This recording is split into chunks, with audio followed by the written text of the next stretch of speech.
Arab executive marries obese African woman as a bet, but breaks down when he discovers this. He thought it was just a joke, a cruel, tasteless bet among rich men in a marble hall of power. Marry the first woman they chose for him, no matter who she was. When she walked into the room, late, out of breath, wearing a second-hand dress that barely fit, everyone laughed. Everyone but her. She was strong, proud, and unaware of the game being played behind her back. What began as a heartless game would soon turn into something no one expected. Not even him. Because what this Arab executive would uncover behind her weight, her silence, and her eyes, would shake him to his very core. Before we begin, make sure to subscribe to the channel, like this video, and turn on notifications. This helps us bring more inspiring stories like this to you. Yasser Al-Fulan was used to attention. At just 35, he was already one of Dubai's youngest billionaires, heir to a shipping empire, and now a self-made investor with a reputation for bold deals and even bolder women. Lavish parties, tailored suits, private islands. His world was a constant display of power. But deep down, even the flashiest lives can rot from within. It was during one of those exclusive parties, on the rooftop of a mirrored skyscraper overlooking the city lights, that the conversation turned reckless. Surrounded by investors, royalty, and men who had never heard the word no, someone joked about love. "None of us marry for love," said Saeed, an oil magnate twice divorced. "It's all strategy, status, control." Yasser raised his glass, amused. "Then maybe I should let fate decide. Maybe I'll marry the next woman who walks through that door." The room erupted with laughter. "You wouldn't dare," said another. "You? The man who rejected a princess because her shoes were cheap?" Yasser shrugged, leaning back with dangerous calm. "Try me." And that's when the door opened. Her name was Amina. She wasn't supposed to be there. She was delivering a meal, a catering worker sent to drop off food. She had accidentally taken the wrong elevator and stepped right into a room of the world's wealthiest men. And when they saw her, full-bodied, cheeks flushed from the climb, dressed in a faded purple dress that clung to her curves, they stared. Some stifled laughter, others exchanged glances. But Yasser just looked at her, really looked, not in lust, not in mockery, just silence. She met his eyes for a second, then looked down, mumbled something, and turned to leave. Saeed leaned over. "You said it yourself, the next woman. That's her." Yasser's pride was on the line. The room waited. He stood up, adjusted his cufflinks, and said loud enough for everyone to hear, "Tell her to wait. I want to speak to her." She was confused, terrified even. She didn't understand why a man in a silk suit was offering her tea, asking about her day, saying things like, "You have kind eyes," and "Tell me your story." No one ever asked her that. Amina was from Lagos. She had moved to the UAE 6 months ago after her mother died. She had no father, no family left, just debt and a broken dream. She had studied music but ended up delivering food. No one cared about her story, until now. Yasser proposed 2 weeks later. She laughed at first, certain it was a joke. Then she cried, knowing it probably was. But he was persistent. He bought her a modest gold ring. He took her to dinner. He didn't mock her weight. He never touched her without permission. And slowly, despite her instincts screaming run, she said yes. The wedding was private, no press, no glamour, just a quiet ceremony in a desert villa. Yasser said it was for privacy. In truth, he was ashamed. The bet still echoed in his ears like a curse. But then, something strange happened. Amina didn't try to impress him. She didn't beg for his love. She made tea in the mornings, hummed gospel songs while cleaning, and cried alone in the kitchen when she thought he wasn't looking. She never asked for money, never questioned his absences. She was a mystery he didn't know how to solve. One night, he walked into the living room and found her asleep on the couch, a photo album on her lap. It was of children she used to teach music to, orphans back in Nigeria. Their faces were joyful, their smiles real. And suddenly, Yasser felt something. Guilt, shame, admiration. He sat beside her and watched her sleep. He whispered, "What am I doing?" Because deep inside, the game he started was starting to undo him. And he didn't know yet that the woman beside him, the one he married for a joke, was about to become the only truth he'd ever known. And that soon, something would happen that would change both of their lives forever. Yasser thought he could control the narrative. That marrying Amina would be just another unpredictable move in his long list of eccentric power plays. She was meant to be a side note, a conversation starter at parties, a human proof that he could bend the rules of attraction and still come out on top. But what he didn't expect was how easily she faded into the background of his world, without complaint, without expectations. The first few weeks of marriage passed like a whisper. She never touched his money, never asked to go shopping or travel or be seen. She cooked simple meals, kept the house clean, and slipped out of the room when his phone rang. She was, as he described to his friends, invisible but oddly soothing. Still with her, one of them asked during a business dinner at the marina. "Thought you'd be done playing the noble husband by now." Yasser smirked, but didn't answer. He didn't know what to say anymore.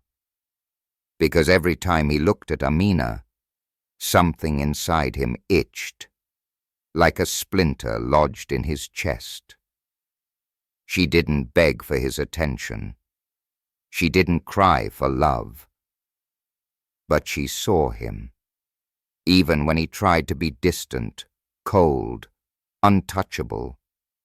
Her silence followed him like a ghost, asking questions without words. One evening, As he prepared for a gala, he noticed her sitting by the window, her hands in her lap, staring out at the city.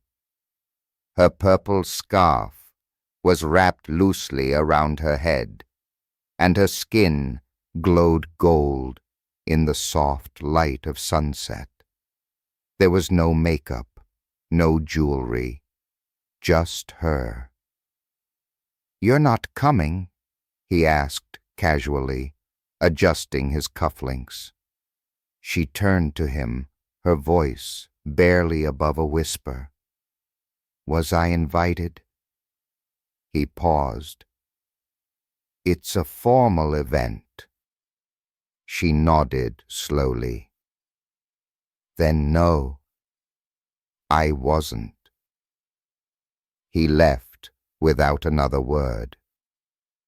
But at the gala, surrounded by chandeliers and champagne, her absence echoed louder than the music.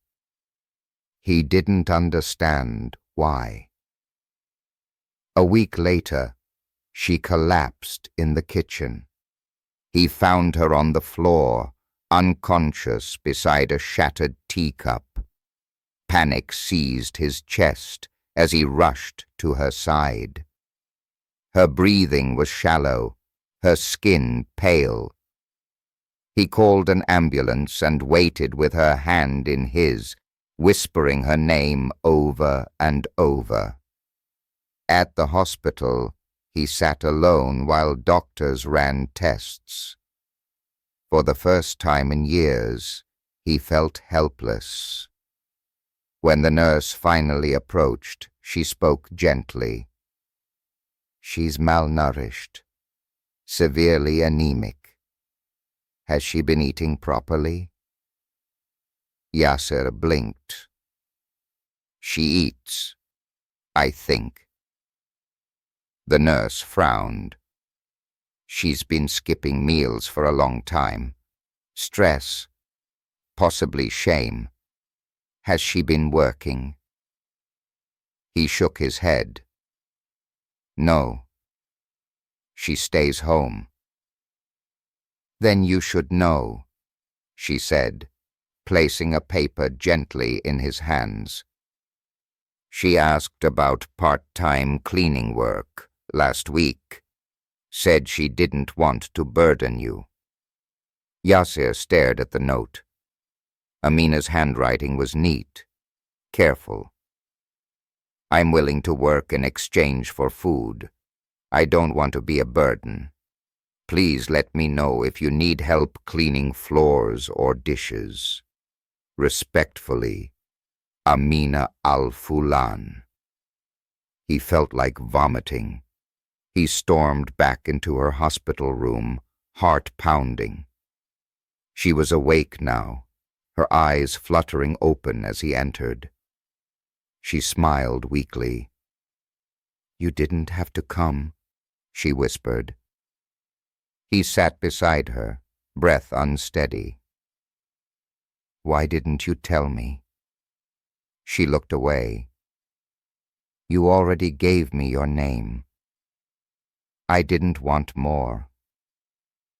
But you're my wife." She let out a soft laugh, laced with sadness. "I was a bet." Yasser froze. "How did you know?"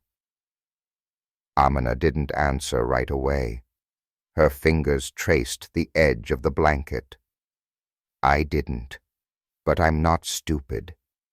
No man like you marries a woman like me without a reason." Her voice cracked then, just for a second. "I thought maybe, if I stayed out of your way, you'd forget I was ever part of the joke." He sat there in silence, the weight of her words pressing down harder than any business deal or loss he'd ever faced. In that moment, Yasser realized the worst thing he had done wasn't the bet. It was pretending she didn't matter. She mattered more than anything. And for the first time in years, Yasser al-Fulan didn't feel powerful. He felt ashamed. And something inside him began to change. Yasser didn't sleep that night. He sat in the hospital chair, staring at Amina as she dozed in and out of restless dreams. Machines beeped softly around them. Her hand was still tucked in his, fragile and warm, and he couldn't let go, not after everything she had said. He remembered the way she had looked away from him, the softness in her voice when she admitted she knew she was just part of a joke, a pawn, a bet. It destroyed him. In the morning, he returned home alone, unable to look at himself in the mirror. The penthouse had never felt so cold. Every glass table, every polished floorboard reflected his emptiness back at him. He poured a drink, but it tasted bitter. Not even the skyline from the balcony could distract him now. That's when he saw it. An envelope sitting on the edge of the kitchen counter. His name was written on the front in her careful handwriting. He hesitated before opening it. Inside was a letter, just one page, folded neatly, like she had planned to leave it behind. Yasser, I don't know what I mean to you. Maybe nothing, maybe something, but I need you to know that I never asked for any of this. When you married me, I didn't feel lucky. I felt scared. I thought you were playing a game with me, and I've lived every day wondering when it would end. But I also saw something in you, something you hide behind your money and your cold silences. I saw loneliness. I saw someone who was afraid to feel. Maybe because you were told men like you can't afford to be soft. I'm sorry if I've been a burden. I've tried so hard not to be. I skipped meals because I didn't want you to think I was using you. I stayed silent because I didn't think I deserved to speak. But I'm tired, Yasser. I'm tired of disappearing in my own life. If you ever think of me, I hope it's not as the woman you married on a dare, but as someone who loved you quietly, even when you didn't see her. Amina. Yasser gripped the letter until his knuckles turned white. He didn't cry. But something deeper happened.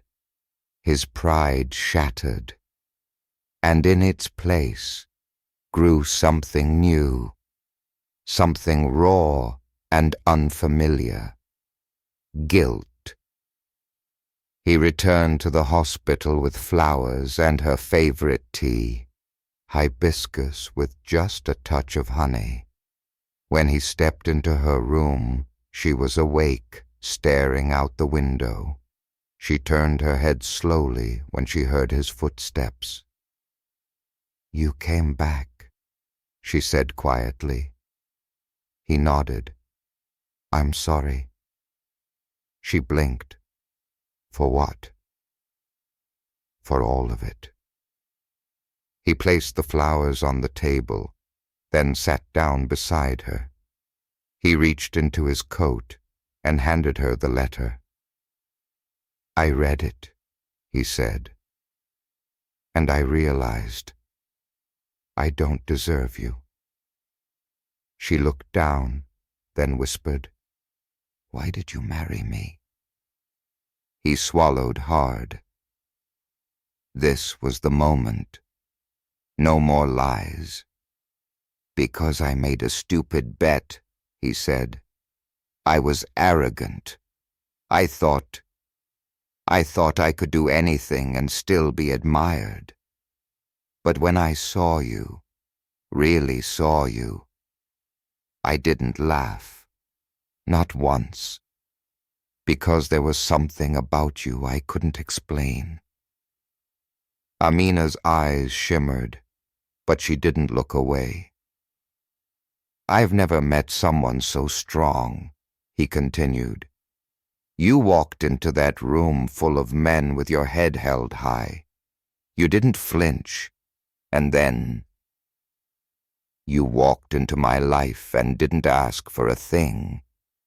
I didn't want to be unwanted, she whispered. You were never unwanted. She shook her head slowly. Yes, I was. Yasir stood then, unable to sit still. He paced the room like a man searching for air. I want to fix this, he said, but I don't know how. You can't fix the past, Yasir. I know, but maybe I can build something new. With you, if you'll let me. The silence between them stretched long and quiet. Then Amina spoke, her voice firm. I'm not a pity project. I don't need rescuing. If you want to love me, it has to be real, not a performance. Yasir walked over and gently placed a hand on hers. I don't want a performance, he said. I want a life, and I want it with you. A tear slipped down her cheek. And for the first time since their wedding, Amina squeezed his hand back.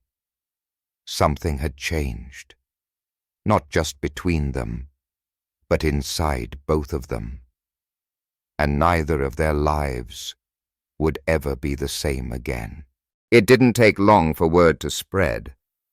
Photos of Yasir and Amina began surfacing online, blurry at first, taken by hotel staff, paparazzi at a distance, but unmistakable. There she was, walking beside one of the richest men in the Middle East, dark-skinned, curvy, head wrapped in a colorful scarf, no makeup, no designer heels, just herself. The headlines weren't kind. Arab tycoon's mystery wife, beauty or charity. Yasser al-Fulan's shocking bride, from delivery girl to billionaire's bed. The wife that broke the internet and fashion standards. At first, Yasir didn't care. Let them talk. Let the world gasp. He had made worse enemies than gossip sites. But Amina wasn't made of armor. She read the articles. She saw the comments. And even though she didn't say a word, Yasir noticed the change. She stopped singing in the morning. She avoided mirrors. And she no longer looked him in the eye when they talked. One night he came home late to find her folding his clothes in the bedroom, the soft light from the lamp casting a gentle glow on her face. She looked up briefly, then back down again. You should have told me, she murmured. Told you what? That being married to you would come with 1,000 eyes judging every inch of me. He moved closer, but she took a step back. They don't know you, he said firmly. But they see me, she replied, and all they see is what I'm not. Yasser's heart ached. You are everything they could never be. I'm tired, Yasir, she said. Tired of pretending I don't hear it. Tired of holding my breath every time your name trends. Tired of wondering if you regret choosing me. He sat on the edge of the bed, looking at the floor. For the first time since their wedding, the silence between them felt dangerous. "I've never regretted it," he whispered. "Not for a second." Amina didn't answer. The next morning, she was gone. She left a note, short and painfully calm. "I need to find my peace. Maybe you'll understand one day. Please don't follow me." She didn't take any of the gifts he gave her. Not the gold bracelet, not the designer handbag she barely used. Only a backpack and her passport. Yassir's world crumbled. He tried calling, messaging. He contacted airports, friends, even searched old addresses from her application form at the catering company. Nothing. She had vanished like she had never existed.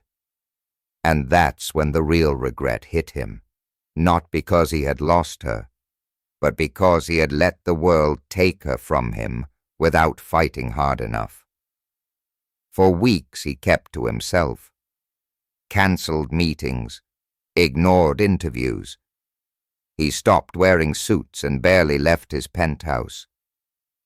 But then one day, as he stared out the window at the sun setting over the city, a memory came to him, a story she had once told him, late at night. "There's a place by the sea in Senegal," she had said. "My mother used to take me there. She said the water could carry pain away." He booked a flight that night. He arrived in Dakar 2 days later, armed only with hope. He walked the beaches, visited the small villages, asked locals if they had seen a woman matching Amina's description. Most just shook their heads. Until one elderly woman paused, then nodded. "There's a girl who sings. She wears purple and walks by the water in the mornings." Yassir's heart raced. The next morning, just after sunrise, he found her, standing barefoot on the wet sand, eyes closed, singing to the waves. He didn't say a word. He waited. She opened her eyes slowly, sensing him. She didn't look surprised, just tired. "You came," she said. "I never stopped," he replied. "I told you not to." "I'm not here to take you back," he said. "I'm here to ask for your forgiveness." She looked at him for a long time. "And if I don't, then I'll sit on this beach every morning until you believe I'm not going anywhere." Her lips parted slightly. Not quite a smile, not quite rejection. Just something in between. And for the first time in weeks, the air around them felt soft again. Not fixed, but possible. Yassir kept his word. Every morning, just as the tide began to rise, he returned to the beach. Sometimes Amina was there. Sometimes she wasn't. When she came, she rarely spoke. She sang softly to the waves or sat in the sand, feet buried beneath the cool surface. But she never asked him to leave. It became a quiet ritual, two people, broken in different ways, finding comfort in the silence between them. On the 5th day, as the sky turned a soft orange, she finally broke the stillness. "You don't know anything about me, Yassir." He turned his head slowly. "I'm here to listen." She sighed, brushing sand off her dress. You married a woman you thought was invisible. You saw my body and assumed that was all there was. But I had a life, a painful one. He stayed quiet. I was engaged once, she said, voice shaking. Back home in Lagos. His name was Ikenna. He loved the idea of me. The humble girl, the one who would stay quiet, cook, clean, never ask questions. She paused. He hit me when I spoke too much. Yasser's jaw clenched. One night, I told him I didn't want to be his wife, that I wanted to finish my music degree. He locked me in his house for 3 days. No food, no light, just silence. When I escaped, I had nothing. My mother helped me leave Nigeria before he could find me again. She looked at the sea. That's why I don't talk much. That's why I disappear into corners. Because I learned a long time ago that silence keeps you safe. Yasser moved closer, slowly, as if afraid to break her rhythm. I see you now, Amina. Not as a bet, not as a body, but as a woman who survived more than anyone should. Her eyes brimmed with tears. You don't get to love me for surviving. You get to love me if you stay when I'm not easy to hold. I didn't come here to fall in love, he said, but it happened anyway. Somewhere between the silence and the truth, you became the only voice I want to hear. She wiped her cheek, laughing through tears. You sound like a poet now. I've had time to practice, he said with a smile. Too many hours sitting in the sand. There was a long pause. Then Amina stood, brushing off her dress. Walk with me. They moved along the shoreline, barefoot, like they had known each other forever. Every few steps, the waves kissed their ankles. And for the first time, there were no eyes watching them. No headlines, no judgment, just the ocean and 2 people learning how to start again. As they rounded a bend, she stopped and pointed toward a weathered building near the cliffside. That's where I've been staying. A guest house run by a widow who used to be a singer. She lets me play piano sometimes. You play? He asked softly. I used to, she said. I gave it up when life got too loud. He didn't say anything. He just held out his hand. She hesitated, then took it. Inside the guest house, the air smelled of salt and lemon oil. The widow smiled at Yasser, but said nothing, just nodded once and returned to her reading. Amina led him into a small sunroom with a dusty, upright piano against the wall. Play for me, Yasser said. I'm out of practice. I don't care. She sat slowly, rested her fingers on the keys, and began. The melody was simple, fragile, but it bloomed in the room like light through cracked glass. Yasser stood behind her, watching her whole body shift with the rhythm, like music was the only language she truly trusted. When she finished, the room fell silent, and Yasser knelt beside her, tears in his eyes. I never deserved you, he whispered. You don't have to, she replied gently. You just have to be here. For the first time, he believed he could be. But just as he reached for her hand again, her phone buzzed on the windowsill.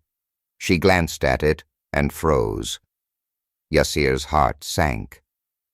What is it? She turned the screen toward him. It was a message. From Ikenna. I know where you are. The air in the room shifted.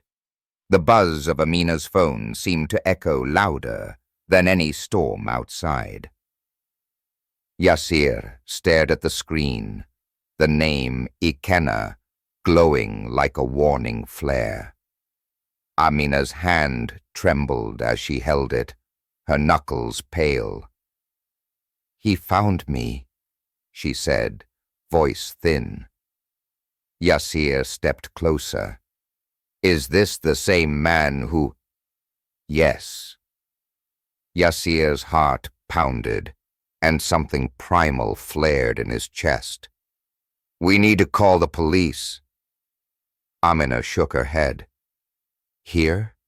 No. He's not stupid. He's probably already watching. He wouldn't message me unless he was close. Yassir grabbed her phone, scanned the message again. I know where you are. No threats, just presence. It was worse that way, cold, calculated.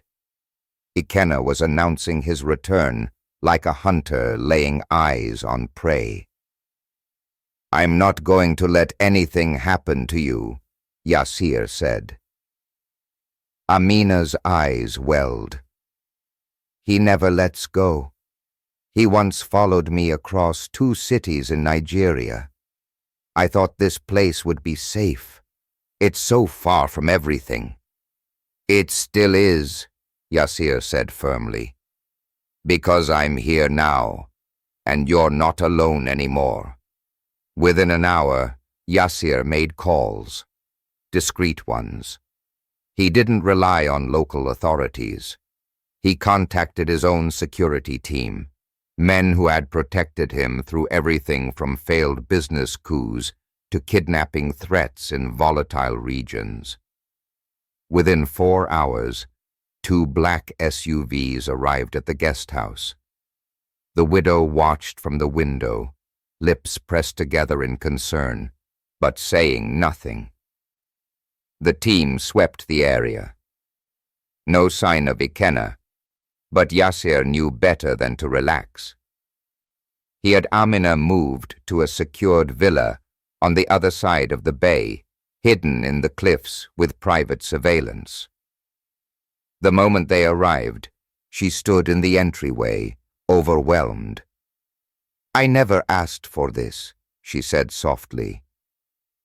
I know, Yassir replied, but you deserve peace.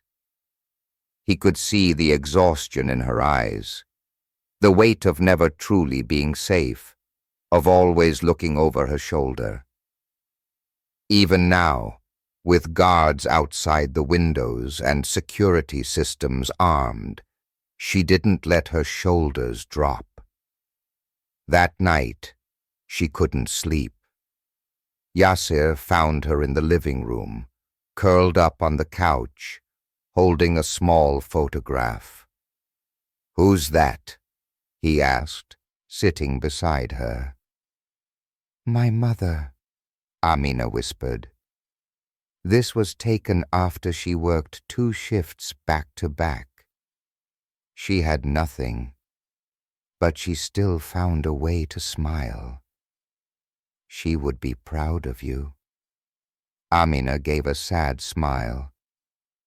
She'd say, I should have never trusted a rich man. Yassir's chest tightened. You were right not to. I was selfish, arrogant. I made a mockery of something sacred. But I swear to you, Amina, every day since you left, I've been trying to become the kind of man you deserve. She looked up at him, silent. Then her voice cracked. What if he doesn't stop? What if he's always behind the next corner? Then I'll always be standing in front of you. She stared at him, and something shifted in her expression. Not quite relief, not yet, but a softening, a lean into trust. I'm scared, she admitted. Me too, Yasir whispered. But I'd rather be scared with you than safe without you. They stayed like that, close, breathing the same quiet air, until the silence shattered. A rock smashed through the front window with a crash. Yasir instinctively pulled Amina down as glass sprayed the floor. "Down!" he shouted. Security rushed in within seconds. Yasir ran to the shattered window, just in time to see a figure disappear into the shadows outside. One of the guards turned to him. He was watching from the tree line. Amina's voice shook behind him. "It's him." Yasir looked at the broken glass, at the fear in her eyes. Something inside him turned ice cold. "Double the guards," he told his men. "I want someone on every door, every hallway, every inch of this property. He doesn't get closer. Not ever." He turned back to Amina, gently brushing a piece of glass from her sleeve. "I promise," he said. "This ends now. I won't let him take one more night from you." Tears slid silently down her cheeks. And then, for the first time, she stepped forward and buried her face in his chest. Yasir held her close. The bet was long gone. The shame, the headlines, the weight of expectation, they didn't matter anymore. All that mattered now was the woman in his arms, and the storm they would face together. 3 days later, Ikenna was caught. Yasir's team, working with local contacts, tracked him hiding near the docks.